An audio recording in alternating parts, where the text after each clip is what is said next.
पुरुष भी रो सकते हैं। एक सामाजिक धारणा का पुनर्मूल्यांकन। हमारे समाज में एक पुरानी और गहरी जमी हुई मान्यता है कि पुरुष रोते नहीं हैं। यह विचार बचपन से ही लड़कों के मन में डाल दिया जाता है कि उन्हें हमेशा मजबूत, कठोर और भावनात्मक रूप से स्थिर रहना चाहिए। इस मानसिकता का परिणाम यह होता है कि पुरुष अपनी भावनाओं को खुलकर व्यक्त नहीं कर पाते और उन्हें दबाने के लिए मजबूर होते हैं। लेकिन क्या सच में पुरुषों का रोना उनकी कमजोरी है? क्या भावनाओं को छुपाना ही सही मर्दानगी का प्रमाण है? आइए इस विषय पर गहराई से विचार करें। मर्दानगी की पारंपरिक परिभाषा भावनाओं का दमन। समाज ने पुरुषों की एक पारंपरिक छवि बनाई है जिसमें उन्हें मजबूत, अडिग और भावनात्मक रूप से ठोस दिखाया जाता है। बचपन से ही लड़कों को सिखाया जाता है कि आंसू बहाना केवल लड़कियों का काम है और रोने से वे कमजोर दिखेंगे। यह एक प्रकार का लैंगिक रूढ़िवाद है जो न केवल पुरुषों को मानसिक और भावनात्मक रूप से प्रभावित करता है बल्कि समाज को भी नुकसान पहुंचाता है।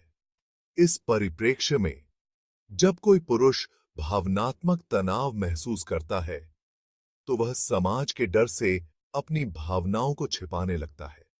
कई बार तो उसे खुद भी यह एहसास नहीं होता कि वह भावनात्मक रूप से कितना बोझ उठा रहा है।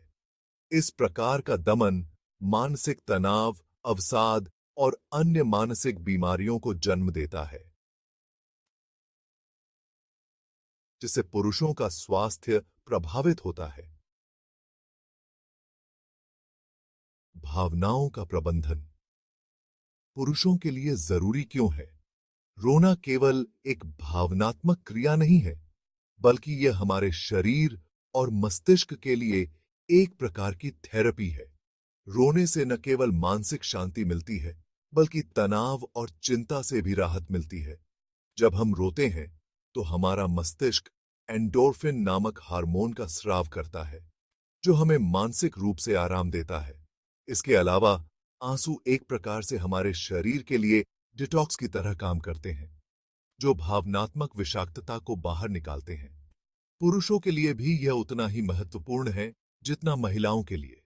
जब पुरुष अपनी भावनाओं को दबाते हैं, तो वे धीरे धीरे भीतर से टूटने लगते हैं। उन्हें अपने भीतर की भावनाओं का सामना करना चाहिए और यह स्वीकार करना चाहिए कि वे भी इंसान हैं और इंसानों के पास भावनाएं होती हैं। मर्दानगी और संवेदनशीलता क्या दोनों साथ चल सकते हैं? हमारी परिभाषा में मर्दानगी को नए सिरे से समझने की आवश्यकता है। मजबूत होने का अर्थ यह नहीं है कि आप अपनी भावनाओं को महसूस नहीं कर सकते या उन्हें छिपाना जरूरी है। असली ताकत तब होती है जब आप अपनी भावनाओं को स्वीकार करते हैं और उन्हें व्यक्त करने की हिम्मत रखते हैं। पुरुषों को भी संवेदनशीलता की आवश्यकता होती है। अगर एक पुरुष रोता है, तो इसका मतलब यह नहीं कि वह कमजोर है, बल्कि यह उसकी मानवता का हिस्सा है। एक संवेदनशील पुरुष वह है जो अपनी भावनाओं को समझता है, उन्हें व्यक्त करता है और उनके बारे में बात करने में संकोच नहीं करता। वह अपनी शायरी का साहा वह अपनी भावनाओं के साथ साथ दूसरों की भावनाओं का भी सम्मान करता है। समाज और परिवार की भूमिका बदलाव की शुरुआत। समाज और परिवार में बदलाव की बहुत आवश्यकता है। हमें बच्चों को यह सिखाने की जरूरत है कि भावनाओं का प्रदर्शन करना कोई शर्म की बात नहीं है, चाहे वह लड़का हो या लड़की। बच्चों को यह समझाना चाहिए कि आंसू बहाना भी उतना ही स्वाभाविक है जितना हंसना। माता-पिता को अपने बेटों को यह सिखाना चाहिए कि अगर वे दुखी हैं, तो रोना एक स्वस्थ तरीका है अपने आप को बेहतर महसूस कराने का। इससे उनके भीतर आत्म स्वीकृति और आत्मसम्मान की भावना विकसित होगी। इसी तरह समाज में भी एक ऐसा वातावरण बनाने की जरूरत है जहां पुरुषों को अपनी भावनाओं को व्यक्त करने में कोई डर न हो। पुरुषों की भावनात्मक सेहत एक अनदेखा पहलू। पुरुषों की मानसिक सेहत पर अक्सर ध्यान नहीं दिया जाता, क्योंकि यह माना जाता है कि उन्हें मानसिक और भावनात्मक रूप से मजबूत होना चाहिए। लेकिन आंकड़े बताते हैं कि पुरुषों में अवसाद, तनाव और आत्महत्या की दर लगातार बढ़ रही है। इसका एक प्रमुख कारण यही है कि वे अपनी भावनाओं को खुलकर व्यक्त नहीं कर पाते। अगर पुरुष अपने भावनात्मक दर्द को साझा करने में सक्षम होते, तो वे मानसिक रूप से अधिक स्वस्थ रह सकते थे। रोना या भावनाएं व्यक्त करना मानसिक सेहत को बेहतर बनाने का एक महत्वपूर्ण हिस्सा है। इससे मानसिक थकान कम होती है और जीवन में बेहतर संतुलन बनता है।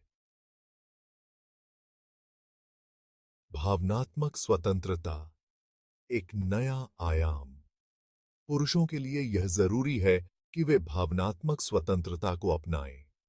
उन्हें यह समझना चाहिए कि उनकी भावनाएं उनके इंसानी पहलू का हिस्सा हैं और इन्हें व्यक्त करना उनकी ताकत है, न कि कमजोरी।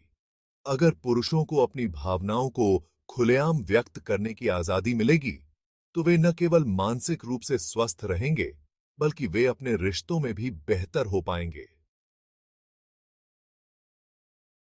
निष्कर्ष, पुरुष भी इंसान है और इंसान की सबसे महत्वपूर्ण विशेषता उसकी भावनाएं हैं। रोना एक ऐसी स्वाभाविक क्रिया है जो हमें भावनात्मक रूप से स्वस्थ रखने में मदद करती है। पुरुषों को यह समझने और स्वीकार करने की जरूरत है कि रोना कमजोरी नहीं, बल्कि एक ताकत है।